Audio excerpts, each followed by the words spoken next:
Happy Father's Day to all the great men out there, all those that are dads, not those that are fathers.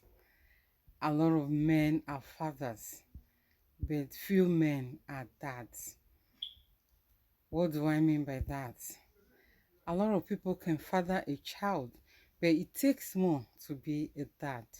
So I want to say Happy Father's Day to all the loving dads out there who takes care of their children, who are there for their children, who are friends to their children, not a tyrant, who love their children, who gives advice to their children.